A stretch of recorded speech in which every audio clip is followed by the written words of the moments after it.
Imaginez-vous debout, seul, dans le noir complet.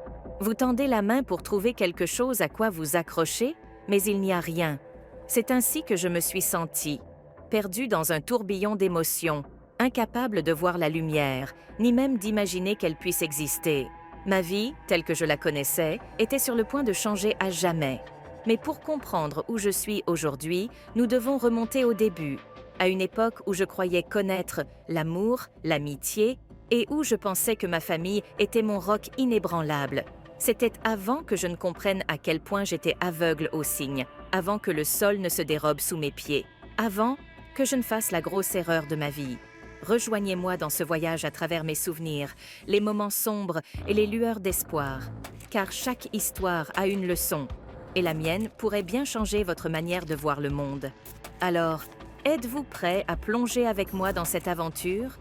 Pour comprendre l'histoire que je m'apprête à vous raconter, il est essentiel de remonter un peu dans le temps, à une période de ma vie où tout semblait encore simple, du moins en apparence. J'étais élève en première, dans un lycée que l'on pourrait qualifier de moderne, vivant sous le même toit que mes parents et mes deux petits frères. La dynamique familiale avait toujours été sereine, jusqu'à ce que nous soyons frappés par une tragédie impensable.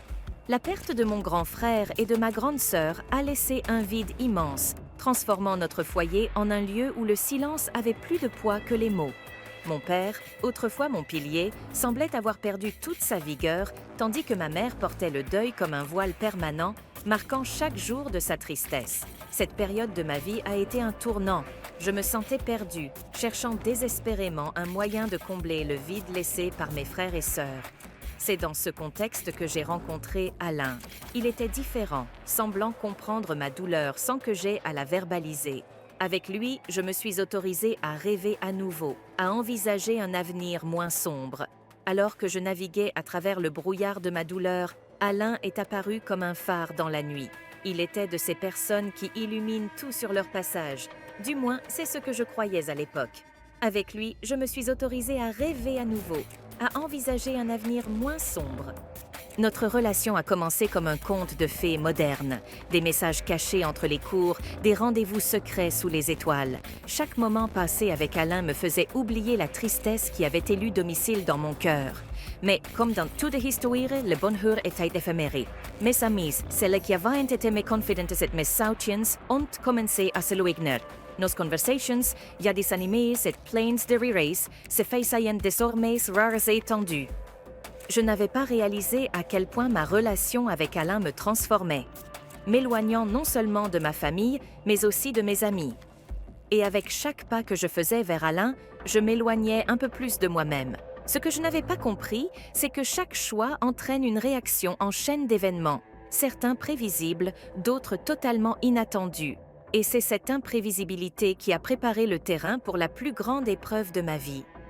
Jusqu'alors, malgré les fissures qui commençaient à apparaître dans ma vie, je me cramponnais à Alain comme à une bouée de sauvetage dans un océan de chagrin. Mais bientôt, j'allais découvrir que certains sauvetages ne sont que des mirages, destinés à nous faire sombrer plus profondément. Un après-midi, guidée par un pressentiment que je n'arrivais pas à chasser, je me suis rendue chez Alain sans l'avertir. Ce que j'y ai trouvé a brisé le peu d'innocence qui me restait. Alain, celui en qui j'avais placé toute ma confiance, n'était pas seul. La trahison était tangible, la scène devant moi gravant dans mon cœur une cicatrice indélébile. Le choc de cette découverte m'a paralysée sur place. Je voulais crier, pleurer, le confronter, mais les mots me manquaient.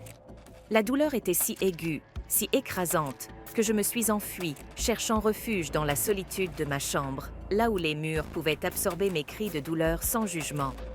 Les jours qui ont suivi ont été un brouillard de tristesse et de regret. J'étais hantée par les souvenirs de notre relation, me demandant sans cesse comment j'avais pu être aussi aveugle. La confiance que j'avais en Alain s'était évaporée, laissant derrière elle un gouffre de doute et d'incertitude sur moi-même et sur ma capacité à juger les gens.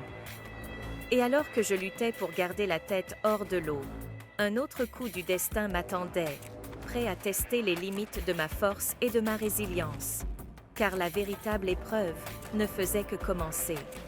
Les jours qui ont suivi n'étaient que l'ombre d'une vie que j'avais autrefois connue. La douleur de la trahison avait laissé place à une profonde dépression, m'engloutissant dans des abysses de désespoir où même la lumière du jour semblait ne plus trouver son chemin. Je me suis retrouvée à errer sans but, chaque pas me rappelant ce que j'avais perdu. À l'école, je n'étais plus qu'une ombre parmi d'autres, évitant les regards, les conversations, tout ce qui pouvait me ramener à la réalité de ma douleur. Ma chambre est devenue mon sanctuaire, le seul endroit où je pouvais laisser libre cours à ma tristesse sans craindre le jugement des autres. Ma mère, qui avait jusqu'alors respecté ma demande d'isolement, a commencé à percevoir la gravité de ma situation.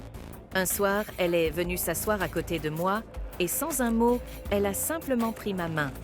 Dans ce geste silencieux, j'ai senti une vague d'amour inconditionnel, me rappelant que, malgré tout, je n'étais pas seule. Ce fut la première pas vers une longue et pénible remontée. Admettre ma douleur à ma mère a été comme ouvrir les vannes d'une barrage longtemps retenue.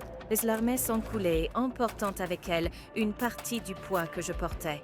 Mais alors que je commençais à entrevoir un semblant de paix, un nouveau défi se présentait, prêt à tester ma volonté de me relever.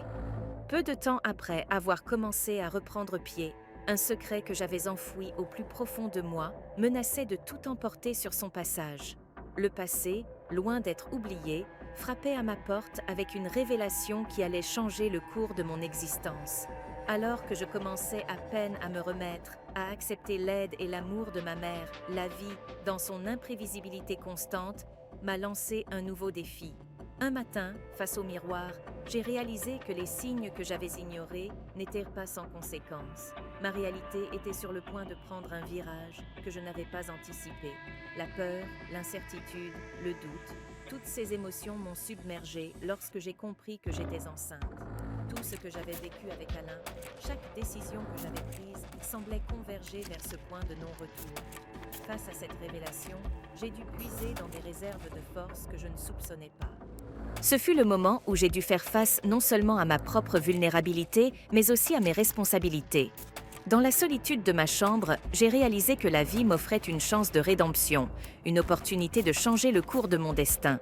Ce n'était pas seulement ma vie qui était en jeu, mais aussi celle d'un autre être, innocent de mes erreurs passées.